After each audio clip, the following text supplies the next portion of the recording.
नमस्कार। माई टिभीबाट नियमित प्रसारण भइरहेको स्पेशल रिपोर्टमा स्वागत गर्दछु। म मुस्कान समानी। श्रीसिया नदीको प्रदूषण नियन्त्रणमा दबाब दिने उद्देश्यले शुक्रबार चक्का जाम गरिएको छ। वीरगंजको रानीघाट र रमगढुवा क्षेत्रका बासिन्दाले रानीघाट पुलमा चक्का जाम गरेका हुन्। रामघाट छठ समितिको आह्वानमा शुक्रबार बिहान 8 बजेदेखि आधा घण्टा चक्का जाम गरिएको हो। उनीहरूले रानीघाट र रमगढुवा जोड्ने श्रीसिया नदीको पुलमा ब्यानर सहित बाटो छेकेर बसेका थिए। चक्का जाममा प्रहरीले हस्तक्षेप गरेको छ। प्रहरीले 2वटा ब्यानर खोसेर लगेको चक्का जाममा सहभागी किरण गुप्ताले जानकारी दिए। बिहान 8 बजेदेखि 9 बजेसम्म रमगढुवा र रानीघाट जोड्ने श्रीसिया नदीको पुलमा 1 घण्टा चक्का जाम गर्ने कार्यक्रम तय गरेका थियौँ उनले भने। तर प्रहरीले हस्तक्षेप गरेर ब्यानर खोसेर लगिदिए। उनका अनुसार प्रहरी चौकी रानीघाट र वाडा प्रहरी कार्यालय श्रीपुरले एक वटा ब्यानर खोसेर लगे पनि पछि फिर्ता गरेका थिए। छठ समितिका अध्यक्ष अधिवक्ता सुरेन्द्र कुर्मीले श्रीसिया नदी बचाउन दबाब दिने उद्देश्य कार्यक्रम राखिएको बताएका छन्। चक्का जाम सुरु गरेको आधा घण्टामा प्रहरीले आएर हस्तक्षेप गर्यो, ब्यानर नै खोसिदियो उनले भने। राजनीतिक आन्दोलन थिएन, भिडन्त गर्ने कुरा पनि थिएन। त्यसपछि हामी घर फर्कियौँ। बारा पर्साको औद्योगिक कोरिडोरका साना ठुला गरिब 45 उद्योगबाट उत्सर्जित हुने रसायनयुक्त प्रदूषित पानी र फोहोर पदार्थ नदीमै उत्सर्जन हुँदै आएका कारण श्रीसिया नदी 3 दशकदेखि प्रदूषित भएको हो। औद्योगिक कोरिडोरमा रहेका छाला, डिस्टलरी, टक्साइल, घिउ, साबुन लगायतका उद्योगबाट निस्किने रसायनयुक्त पानी जीवजन्तुका सडे गलेका छाला, रौ, खरानी, लेदो लगायतका बेकार प्रदूषण नगरी नदीमा सिधै बगाउने र फालिँदै आएको छ। श्रीसियाको प्रदूषणले बाराको सिम्रा, बकुलिया, लोसन्दा, रमौली, सगरदिना, रामपुर, चोकनी, छातापिप्रा, नितनपुर, गम्हर गाउँ, बेहेरा, बलुवा, पर्साको श्रीसिया, ताजपुर, भलुई, रमगढुवा, परवानीपुर र वीरगंज महानगरपालिकाको रामवन, रामगढुवा, बिन्दुवास्नी, रानीघाट, अशोक बाटिका, छपकैयाका बासिन्दा प्रभावित छन्। उनीहरूले नदी किनारमै छठघाट बनाएर नदीको पानीमा पूजा गरेर छठ पर्व मनाउँदै आएका छन्। प्रत्येक वर्षको छठमा स्थानीयले स्थानीय प्रशासनलाई घचघचाउने गरेका छन्। रामगढुवाका रमेश पटेल भन्छन्, श्रीसियाको समस्या जिउका तिउ छ। व्रतालु दुर्गन्धित पानीमा परेर अर्घ दिन्छन्। त्यही पानीमा दिएको अर्घ प्रसाद खानुपर्ने बाध्यता छ। नदी के स्वरूप बिगड़ जाला। दूसर का जो साबुन फैक्ट्री बड़ा सन, छाला फैक्ट्री बड़ा सन, ये छाला फैक्ट्री के जो छाला सफाई होला तो छाला सफाई में रुआ निकलेला, छाला के टुकड़ा निकलेला। और वो छाला साफ करे में जो केमिकल प्रयोग कइल जाला तो वो केमिकल वाला पानी सीधा नदी में गिरावल जाला। हर एक फैक्ट्री का केला बा अपन नाला नदी में जोड़ दला बा। तो नदी में नाला जोड़ला के चलते का भइल कि जौन एक तो छाला और रुआ से नदी में उसरला तो गन्हा जाला, महकेला। आ दूसर का होला कि जौन ओकर केमिकल वाला पानी बा वो पानी से एमे एको गो अपने के मछली ना मिले। सारा मछली मर गइल बा, जितना बेंग तेंग जितना जलचर वाला सब मर गइल बा। पुलिस प्रशासन के बारे में कोनो सुनवाई नहीं थी। टोटले मर गइल बा। पुलिस प्रशासन के बारे में कोनो इतनी नहीं थे, सुनवाई नहीं थी। अब तो नहीं तो वो तो मर गई। अब एकर परिणाम का भइल बा कि ये जौन पानी पूर्ण दूषित हो गई। तो पूर्ण प्रदूषण के चलते आज ये पानी से जौन से छाला रोग ठीक होता रहा, आज ये पानी से छाला रोग होता है, मोटू रोग होता है, कैंसर रोग होता है। अभी अगर भरतपुर हॉस्पिटल में जाइल जाए तो हमनी के इलाका के चाप बेसी बा, नदी के साइड वाला लोग के वहाँ चाप बेसी बा, तो ऐसे कैंसरो होता। दूसर का बात का बा कि ये एगो हमने के आस्था के प्रतीक है।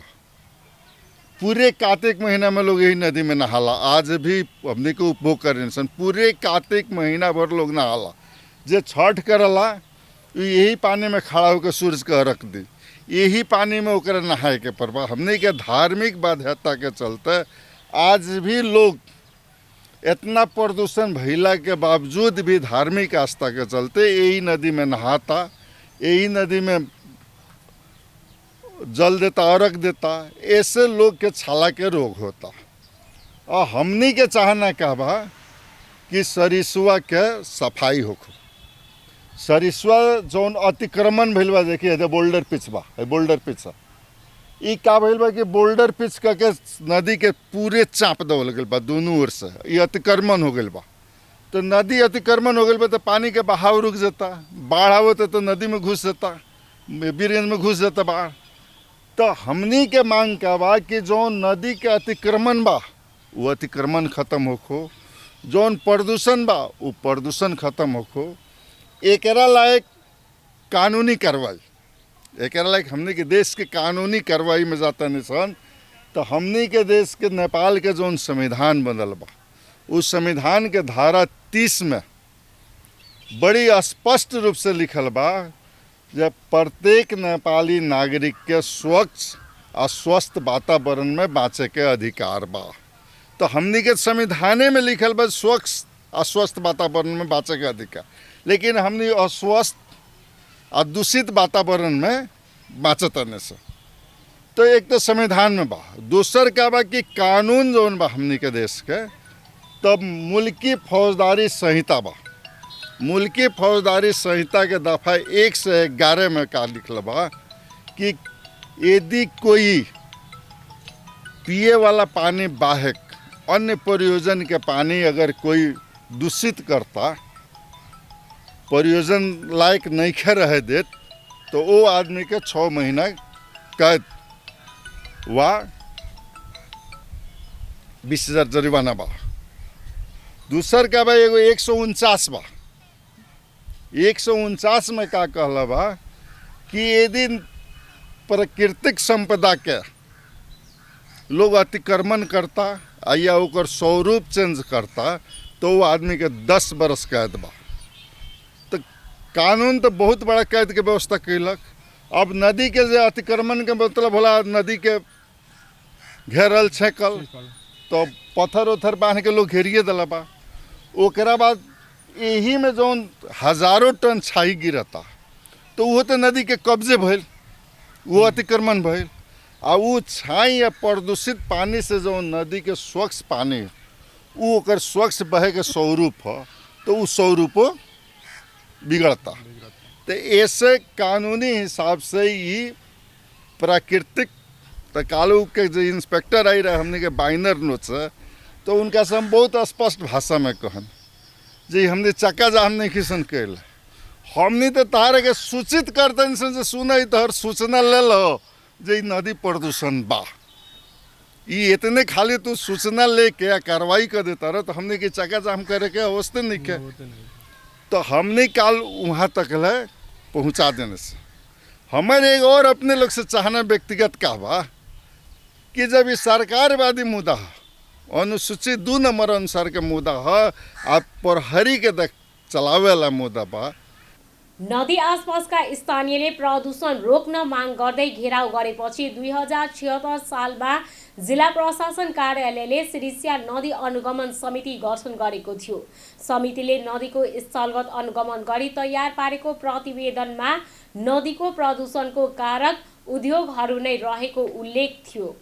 साफ सफाई चाहिए, गंदगी न चाहिए, लोग के गंदगी आवता, कुकुर मरल बिगाता, मुर्गा बिगाता, पाख बिगाता, पुलिस चौकी क्यों बोलते नहीं के, क्यों समाज बोलते नहीं के, लोग यहाँ से लोग बोला था जाता, लोग बोले तो 2 दिन 3 दिन बंद रहता, फिर पानी खोल देता, तो वो से जितना गंदगी था लोग बड़ बीमारी बहुत पड़ता है, वो लोग बड़ बीमारी बहुत पड़ता है, वो लोग यही के चलते नदी के चलते। हाँ ये धोबी लोग बहुत कपड़ा लोग खींचत लग लो ना बोल ना आई लोग और लोग हम तो सुत रहता है, जितना मुर्गा लोग आता है, मुर्गी बुझ गए 12 बजे 1 बजे रात के 10 बजे लोग देखा था किछो नहीं के बोलत वार्ड यहाँ के मुखिया जौनी थी के आई आ वो में वार्ड नेपालियों के दो सर सफाई में देखम तब न बोल मत बोली ना डांटे के कुकुर के सब पानी पील मुश्किल में हो गई बा, सब चीज मुश्किल हो गई बा। अपने ये कितना दिन से रहता है? बहुत 20 वर्ष यहाँ हो गए, 20-30 वर्ष। पानी होते पहले दूध खानी पानी आवत लख एकदम साफ साफ। जब पहले सेलर चल के सेलर चला के आके पसनाई ले दे दस नहा लेती, नहा के फिर नदी में से नहा के फिर खा घर अपना खा फिर चल जाते नदी में। बहुत समस्या बाद लड़का से खाल उल्टी हो जाता, नाक तक घर में बांध घर में घर तक बसना चल जाता है पानी। हाँ रोग बहुत लाग सकल, तो बहुत रोग लाग सकल, बीमारी भी फैल सकल। प्रतिवेदनमा नदी प्रदूषण गर्ने र अविलम्बन कारवाही गर्नुपर्ने उद्योगहरूको नामै किटान गरिएको थियो। बाराको रामपुर, चोकनीको नारायणी छाला उद्योग, लिपनी मालको Moriyam and Mariyam leather industries, Birgunj बहुवरीको नेसनल लेदर इन्डस्ट्रिज, लिपनी बिर्ताको global leather tennis industries, Nepal leather Rampur, चोकनीको एभरेस्ट छाला उद्योगलाई कारवाही गर्न माग गरिएको छ। Triveni textile industries, Arniko textile, Sidi textile, diamond textile, new Anil textile, इन्सर टेक्सटाइल, हिमाल डिस्टिलरी प्राली, Surya agro products and Kusum oil, Vinayak agro प्राली, शिवशक्ति घिउ उद्योग, Shivshakti soap industries, Puja soap and chemical industries, Hulas steel, Bhagwati steel, Jai Vishwakarma industries, salt and switch र हिमाल स्टिलले पनि नदीमा प्रदूषण गरेको प्रतिवेदनमा उल्लेख छ। प्रतिवेदन अहिलेसम्ममा कार्यान्वयन हुन सकेको छैन। अनुगमन समितिका संयोजक रितेश त्रिपाठी भन्छन्, ऊ बेला मेहनत गरेको 25 पृष्ठको प्रतिवेदन तयार पारी प्रशासनलाई बुझाएका थियौँ। 9 वर्ष बित्दा पनि कार्यान्वयन भएन। प्रकृति सेवा प्रतिष्ठानका संस्थापक अध्यक्ष जसपाल सिंह श्रीसियाको प्रदूषण नियन्त्रणका लागि निरन्तर प्रसारण र महानगरपालिकालाई दबाब दिँदै आएको बताउँछन्। माई टिभीबाट नियमित प्रसारण भइरहेको स्पेशल रिपोर्ट अहिलेलाई यति नै। अर्को स्पेशल रिपोर्ट लिएर फेरि उपस्थित हुने नै छौँ। तबसम्म माई टिभीका सम्पूर्ण युनिट सँगै म मुस्कान समानी पनि बिदा चाहन्छु।